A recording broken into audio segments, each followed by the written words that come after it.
안녕하십니까. 월요일 아침 여수 MBC 뉴스투데이입니다. 조금 이른 초여름 더위에 수박 수요가 본격적으로 늘고 있습니다. 특히 1, 2인 가구가 늘면서 크기가 작은 수박이 인기를 끌고 있는데요. 광양에서도 앙증맞은 미니 수박이 나오기 시작했는데 김단비 기자가 수확 현장에 다녀왔습니다. 수확을 앞둔 광양의 한 수박밭입니다. 비닐하우스 안에서 뜨거운 열기 속에 수박이 익어가고 있습니다. 다 커도 무게가 2kg 정도에 지나지 않는 망고 수박입니다. 까만 껍질과 달리 노란 속이 특징입니다. 일반 수박보다 무게는 4, 5배 가볍지만 식감과 당도는 비슷합니다. 한 줄기에 수박 여러 개가 열리고 수확도 2차례 가능해서 일반 수박에 비해 경제성이 뛰어납니다. 일반 수박은 한 번 심고 나면 바로 뿌리 다 빼버려요. 그런데 이것은 후작에도 잘 돼. 그러니까 이 나무 한 나무에 2번을 할 수 있다 그게요. 미니 수박의 한 종류인 복수박도 수확이 시작돼 전국으로 출하되고 있습니다. 봄철 잦은 비로 지난달에는 작황이 안 좋았는데 다시 맑은 날씨가 이어지면서 점차 평년 수준을 되찾고 있습니다. 여기에 계속된 고물가와 1인 가구 증가에 따라 미니 수박을 찾는 수요도 늘고 있습니다. 6월달 접어들어서는 작황이 좋아가지고 생산이 많이 되고 있습니다. 요즘에는 가족들이 전부 다 소가족이기 때문에 큰 수박보다 차별화된 크기와 맛으로 과일 시장에서 주목받고 있는 미니 수박 수확은 오는 8월까지 이어집니다. MBC 뉴스 김단미입니다. 전남 드래곤즈가 부천FC와의 홈 경기에서 무승부를 기록하며 7경기째 무패를 이어가고 있습니다. 전남은 그제 광양축구농구장에서 열린 K리그2 17라운드 부천FC와의 경기에서 1대1로 비기며 승점 1점을 추가했습니다. 이날 부천이 먼저 선제골을 넣었지만 전남 몬테노가 후반 추가 시간 극적인 동점골을 터뜨리면서 승부를 원점으로 가져왔습니다. 현재 전남은 승점 28점으로 리그 1위 FC 안양을 2점 차로 쫓고 있습니다. 고려시대 청자의 주산지였던 강진군에서 국보급 청자 전시회가 열리고 있습니다. 국립중앙박물관이 수장하고 있는 국보급 고려 청자들의 순회전이 열린 것인데 900년 만에 고향으로 돌아온 청자들의 관람객들의 관심이 뜨겁습니다. 박종호 기자가 보도합니다. 절반쯤 건조된 도자기에 흰색이나 붉은색 흙을 채워 청자를 만드는 상감기법. 새와 꽃 등 다양한 무늬를 새겨 넣어 독특하면서도 화려함을 뽐냅니다. 13세기 고려의 청자 상감 기법은 중국도 인정할 만큼 기술력이 뛰어났습니다. 강진 고려 청자박물관에서 국보급 상감 청자들을 만나볼 수 있는 전시회가 열리고 있습니다. 수도권에 집중돼 있는 문화유산을 지역에서도 볼 수 있게 마련된 겁니다. 2층도 지금 다 보고 내려왔는데 생각했던 것보다 훨씬 볼거리도 있고 예쁜 TV에서 항상 보던 그 청자들이 몇 개 있어가지고 좋은 시간이었어요, 굉장히. 이번 전시는 국립중앙박물관에 전시돼 있던 국보급 청자도 가까이 관람할 수 있습니다. 특히 구리로 만든 그릇의 모양을 그대로 따라서 만든 청자 항아리에 동물 모양 손잡이와 함께 모란꽃이 새겨진 청자 상감 모란무늬 항아리는 국보로 지정될 만큼 가치가 높습니다.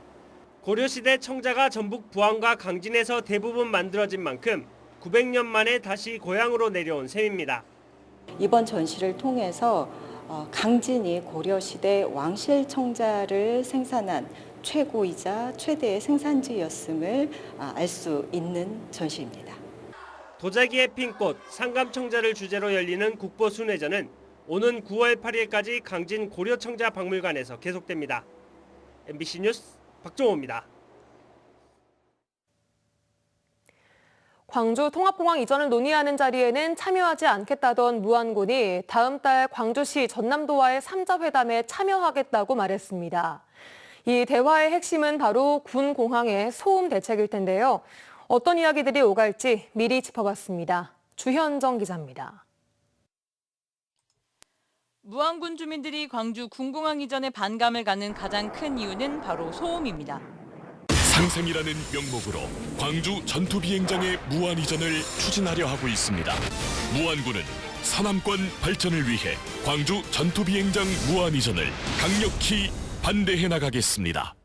사람은 물론 가축 스트레스를 유발해 인구 유입은커녕 지역 발전에 발목이 잡히지 않을까 우려하고 있습니다. 제일 걱정은 보이는 소음 말도 없이 시끄럽게요. 한번 뜨면 그냥 슉슉 지나가면 그냥 기가 멍멍거려.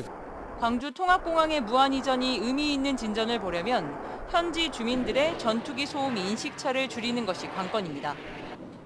광주시와 전라남도도 이런 부분을 특히 강조하고 있습니다. 현재 광주 군공항 일대 소음 영향권은 40여 제곱킬로미터 반경에 5만 4천여 명. 무안국제공항으로 이 군사시설이 이전할 경우 소음 예상 지역은 무안공항이 위치한 망운, 운남, 현경면 일대 19만 제곱킬로미터로 무안군 전체 면적으로는 4.2%, 전체 가구 기준으로는 12.7%가 영향권에 듭니다. 새로운 공항은 현 군사시설보다 2배가량 크게 건설되는데 그중 4분의 1은 현재 광주 군공항 일대에는 없는 소음 완충 지역입니다. 소음이 도심에 갇히는 구조인 광주와 달리 무안은 비행 반경이 해안 중심이어서 우려만큼 민간의 소음 피해가 크지 않을 것이라는 게 광주시와 전라남도의 핵심 설득 논리입니다. 통합공항이 무안으로 사람이 모여드는 집객 효과가 높을 것이라는 연구 결과도 내놓았습니다. 소음 문제 그리고 무안 공항도시 무안을 만들기 위한 비전 두 가지의 내용을 가지고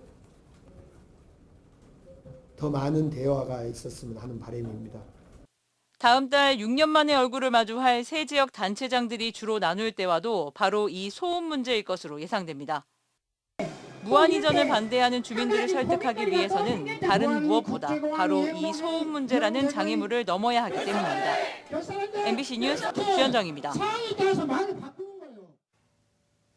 대한의사협회가 내일 집단휴진을 예고한 가운데 전남 지역 일부 개원의들도 동참 의사를 밝히고 있습니다. 전라남도는 전남 지역의 행정명령 대상 의원급 의료기관 966곳 가운데 137곳 14%가 지난 13일 사전 휴진 신고를 했다고 밝혔습니다.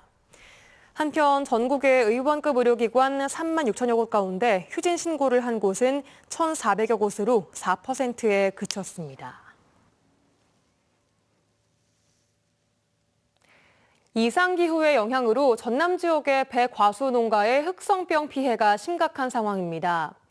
검은별 무늬병으로 불리는 흑성병은 사과나 배 등 농작물의 줄기와 열매에 흑색의 얼룩무늬가 생기는 현상으로 심할 경우에 작물 자체가 썩어 상품 가치를 떨어뜨리는 병입니다. 현재 나주시 배과수 재배 면적의 약 40%에서 흑성병이 발병했으며 영암 배 농가에서도 130헥타르 상당의 흑성병 피해가 발생한 것으로 추산된 가운데 전남도 등 자치단체는 전염병 확산 방지를 위해 소독과 방역 작업을 이어나가고 있습니다. 여수해수청이 지난 2019년 국가어항으로 지정된 고흥 5천항에 대한 시설 공사에 들어갑니다.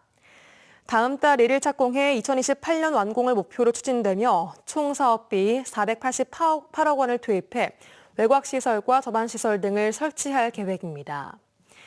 여수해수청은 이 사업을 통해 어업 여건 개선과 수산 분야의 경쟁력 강화를 기대하고 있습니다. 국민의힘 전남도당 20여 명이 전남도당 사무실에서 기자회견을 열고 사기 전과가 있는 고영호 도당위원장 후보의 사퇴를 촉구했습니다. 이들은 회견문을 통해 사기 전과로 징역과 집행유예 처분을 2차례 받은 후보가 여당의 도당위원장 후보로 나선 것은 전남도당과 5만여 당원을 무시한 처사라며 고 후보의 사퇴와 중앙당의 조치를 요구했습니다.